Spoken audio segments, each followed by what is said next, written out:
All right, folks.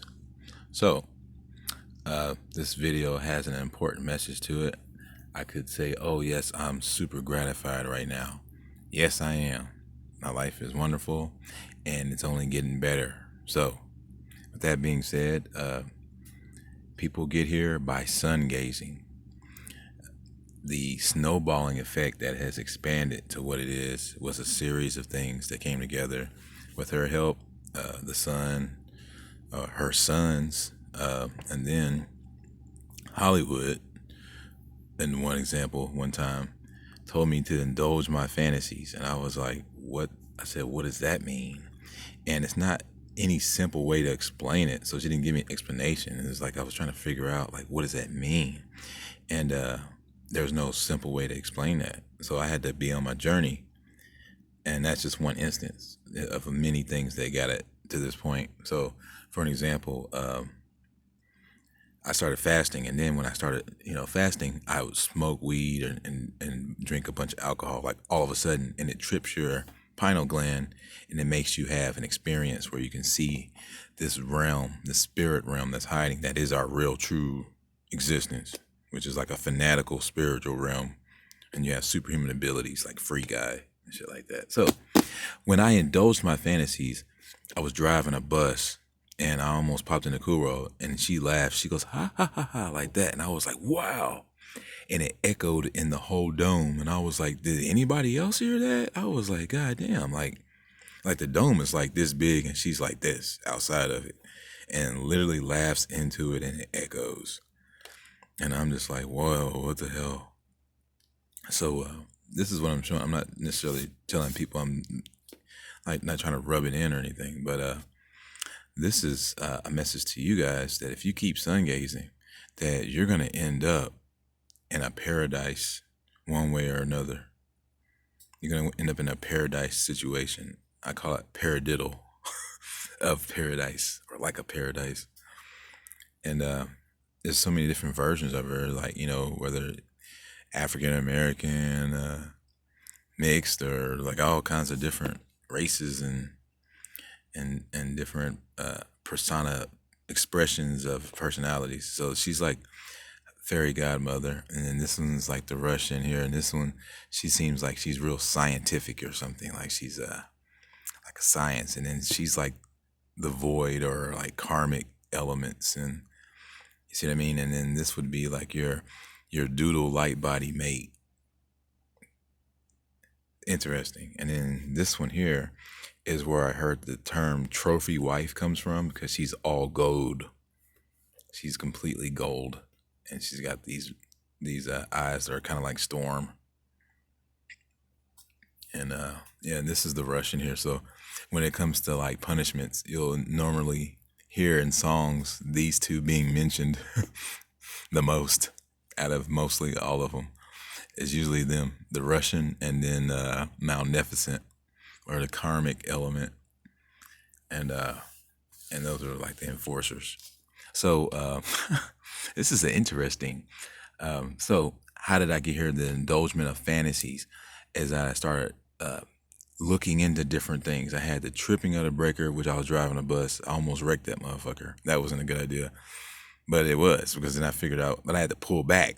I was mad about that. I was like, I wanted to go into the damn fourth dimension. Like, it's like, wow, I was driving on a highway.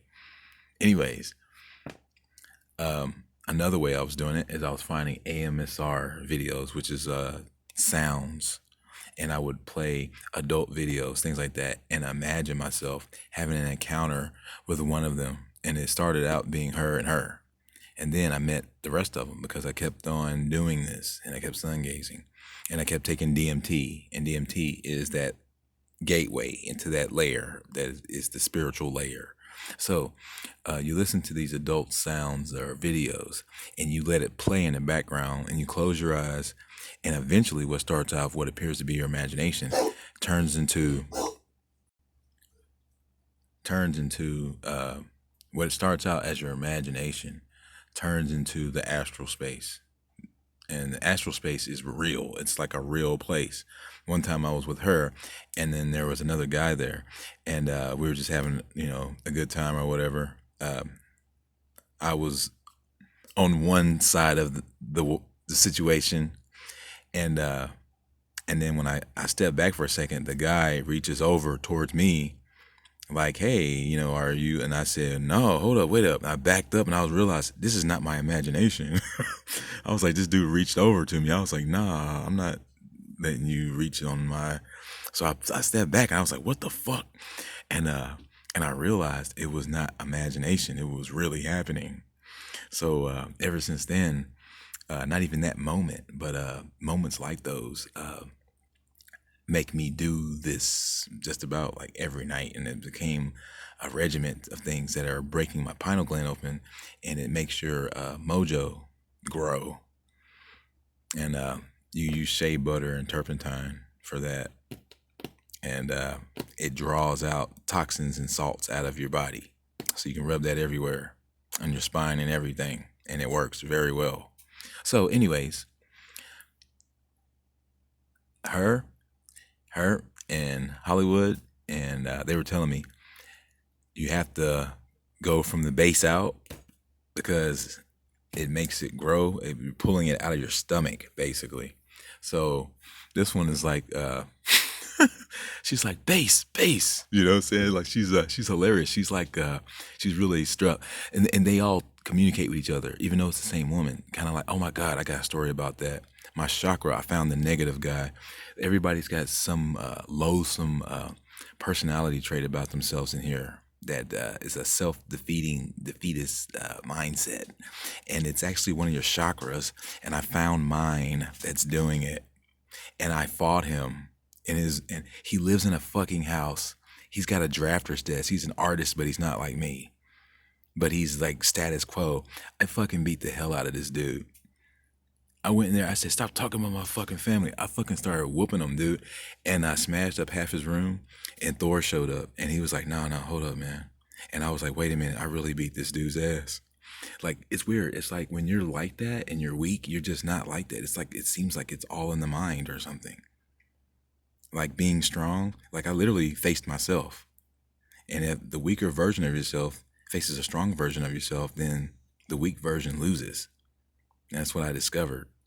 But yeah, like, so where you see this, imagine her sitting here, and then there's 7 versions of yourself, and the version of myself that had the shorter dreads that was in the hatch sun gazing also stays in a bus on a farm, or maybe he's not on the farm. You understand? It's a multiverse. Each one of these are in it in their own verse, and they can also consolidate and come to another verse that you're at.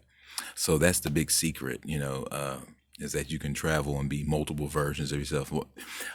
Multiplicity, Michael Keaton is a good example.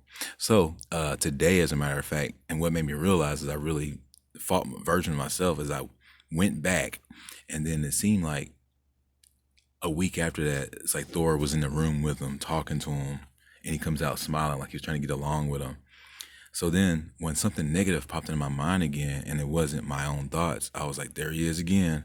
And I said, hey, you. So I went into the astral space, and I knew how to do it that time. It wasn't like I just showed up there.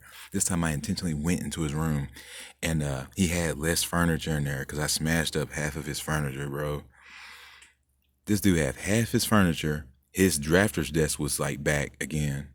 And then he looks up at me, and he's like, oh shit. And he knew I was back, and his face was blurry. And I was like, I know it's me, but if I face myself, am I going to create a problem? Because the last time I didn't get a good look at his face either. I just knew it was him. It was weird. The dude's face was blurred out. Like it was like Pulp Fiction, like you wasn't supposed to hear. You know what I mean? Like Kill Bill, when you weren't supposed to hear a name yet, and it goes beep. It was like I wasn't supposed to see myself in a multiverse. I don't know. But the motherfucker looked at me at the desk, and he got up and took off out of the room. And it makes you wonder, what was he seeing? Did he see a ghost? Was he some dude that was imagining all this, thinking that, what do you mean I'm going to be a hero or something? Who knows what the fuck he is? But I just know he's negative, and I checked his ass. But yeah, what else about him? He takes off out of the room, and it makes you wonder, is he imagining this shit and thinking negative thoughts about it? and then he's some guy, and then suddenly a ghost of himself shows up. Like, think about that. Like, your astral projections are what we call what appears to be ghosts, ghostly images, and they're not. They're just projections of a spiritual, psychic ability. That's it. All right. So, what else? There's so many stories I can tell. So, what I'm going to do is I'm going to illustrate this into full color. And every time I get on the next stage of it, I'm going to talk about another amazing story, because there's so many that come off of this one image. It's freaking amazing and insane. And I could just go on and on. But I'm going to cut it short here. And stay tuned for more Grim Nasty TV. Onward we go into everlasting life passion, because this will be you, and you will have your life back soon. Because when you get awake, you stay awake.